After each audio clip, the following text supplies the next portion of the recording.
Hey copper nerds, let's take a look at the 5 types of US half cents. Let's get into it.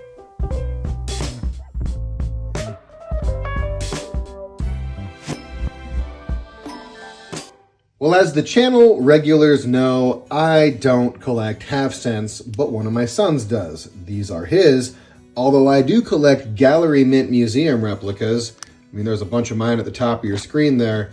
But these two are part of my collection, now that you can't see them. Those two are part of my collection.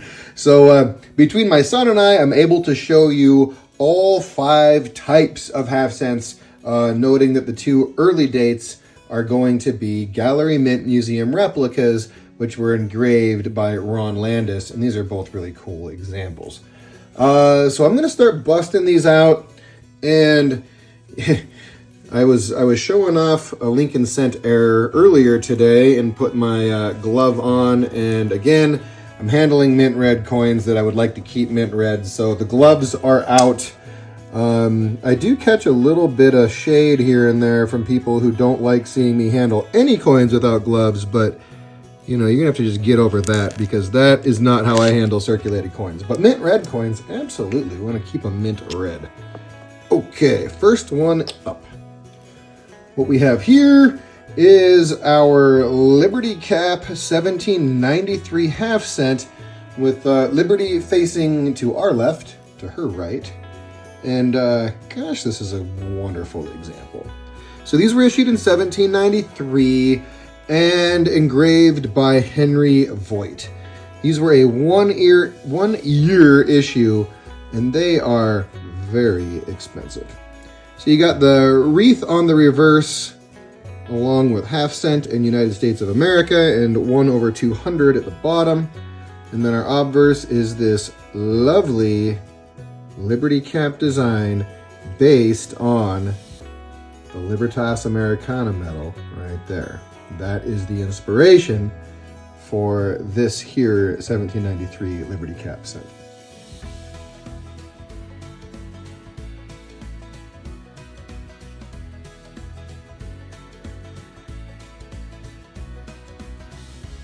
So that one is first, and if you have a real one, you've got a valuable piece of numismatic history in your collection.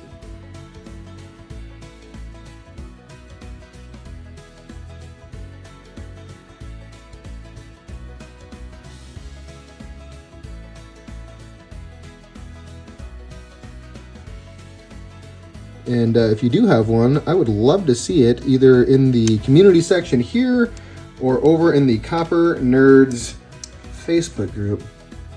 And I'll just be envious.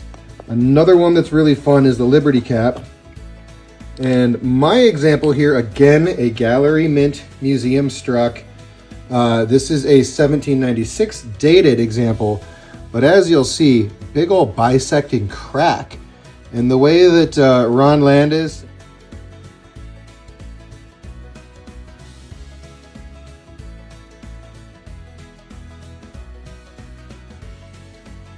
Tim and the guys at their shop made that happen is they actually did saw a die in half from the back and then broke it when it was up to the surface, recreating a authentic die break, bisecting. So super cool.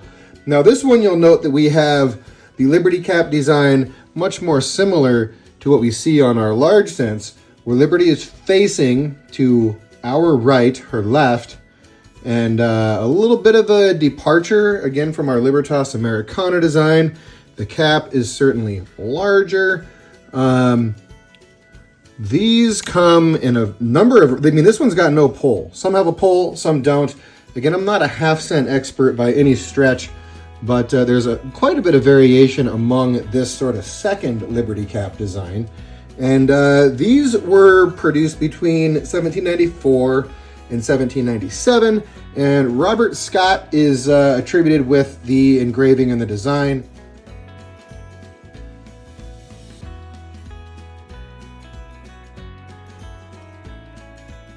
And again, we've got that wreath reverse, half cent in the middle, United States of America, around the outside and 1/200 at the bottom. And again, a lovely Gallery Mint Museum example. I truly love that coin.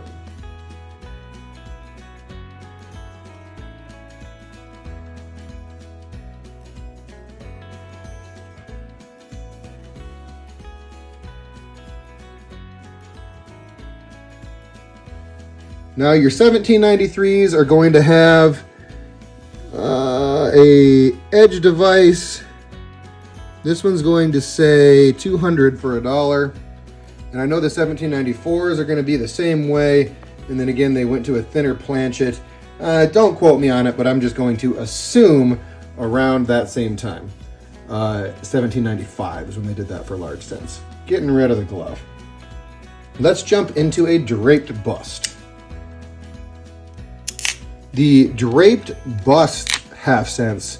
Again, Robert Scott is attributed with being the designer engraver on these. I think there's a couple other names that go along with, but Robert Scott is the primary on a few of these. So again, 1800 to 1808, we had our Draped Bust, which is a very similar design to the Draped Bust large cents, although she's a little bit more, I don't know, a younger looking Liberty, maybe a little more petite. This one's in 1804, which is a very rare large cent date and a very common half cent date. And, you know, we've got the reverse sort of evolving along with what we see in the large cents. This one, again, will say half cent and United States of America, 1/200, but our ribbon details are a little bit different. The wreath's evolving. But there is our Draped Bust.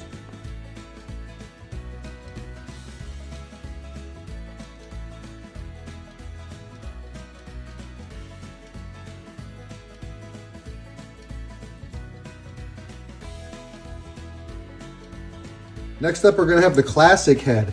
This one is Robert Scott, likely, but that's not set in stone. It looks like there's some controversy there based on my preliminary research.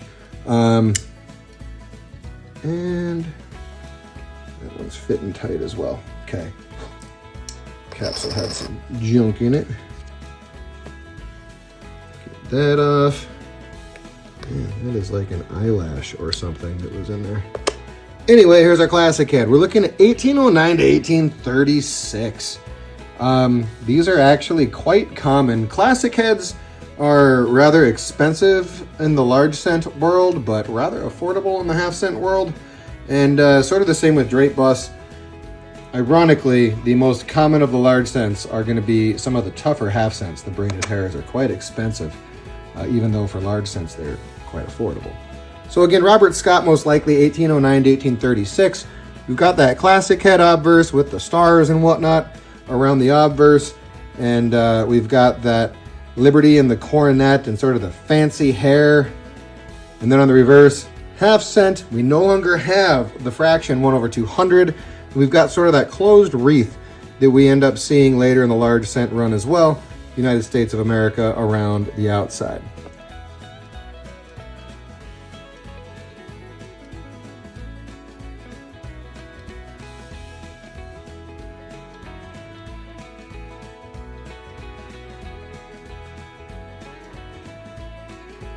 Rounding things out, we have the braided hair. These had a 17-year run, 1840 through 1857.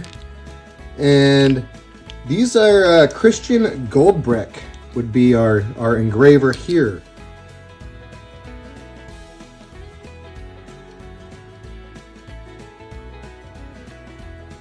For this era.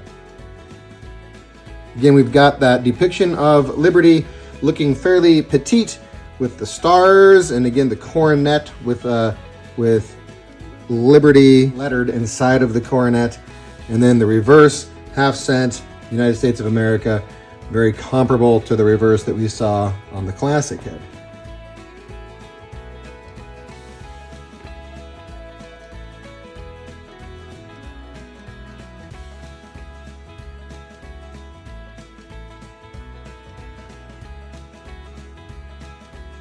So these are going to be our 5 basic types. This braided hair is noticeably smaller in diameter as is the 1793, which I presume Ron Landis correctly sized the planchets for. And then the 3 that are in the middle seem to be a little bit fatter. But that's our basic lineup of half cents. If you've got any half cents, would love to see some pictures. Stop on by again the Facebook group, the Copper Nerds Facebook group, or if you don't use Facebook, we've got the community section here on the YouTube channel. I will continue digging into half cents more and more. They are really neat. You can just only specialize in so many different areas, and I have largely focused on large cents, but love the half cents. I'm glad that my son Jordan collects them so that I could steal some of his. We have an upgrade on this one coming around Christmas time, and yeah, that's what I got. Thanks for checking this one out. Feel free to hit me up in the comments, and I'll catch you on the next one. Peace.